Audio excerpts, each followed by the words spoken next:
মানুষের হক আদায় করা ও কারো প্রতি জুলুম না করা। যারা অন্যের হক নষ্ট করে, জুলুম করে, তাদের মৃত্যু কিন্তু কঠিন হবে। রাসূলুল্লাহ সাল্লাল্লাহু আলাইহি ওয়াসাল্লাম বলেছেন, যে ব্যক্তি কারো হক নষ্ট করে মৃত্যুবরণ করবে, কিয়ামতের দিন তাকে সেই ব্যক্তির পাওনা দিতে হবে। আর এ ব্যাপারে আমাদের করণীয় কি? যদি কারো ঋণ বা হক বাকি থাকে, তা পরিশোধ করতে হবে। কারো প্রতি অন্যায় বা অবিচার করা যাবে না।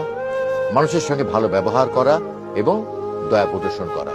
মৃত্যুর প্রস্তুতি নেওয়া ও সর্বদা আল্লাহকে স্মরণ করা।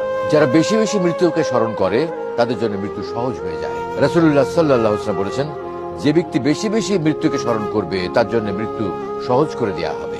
আমাদের করণীয় হলো প্রতিদিন মৃত্যুর কথা চিন্তা করা এবং এর জন্য প্রস্তুতি নেওয়া, কাফন দাফনের শিক্ষা নেওয়া ও জানাজা নামাজ পড়ার অভ্যাস গঠন করা, নিজেকে জবাবদিহিতার মধ্যে রাখা এবং সৎ জীবন যাপন করা।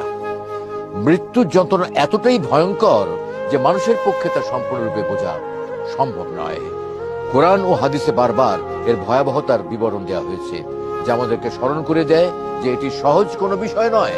তবে যারা ঈমানের উপর অবিচল থাকবে, নেক আমল করবে, আল্লাহর আদেশ মেনে চলবে এবং গুনাহ থেকে দূরে থাকবে, তাদের জন্য মৃত্যুর যন্ত্রণা সহজ হয়ে যাবে। মৃত্যুর আগের প্রস্তুতি ও আল্লাহর দিকে প্রত্যাবর্তনই একমাত্র পথ, যা আমাদের জন্য এই যাত্রাকে মঙ্গলময় করতে পারে।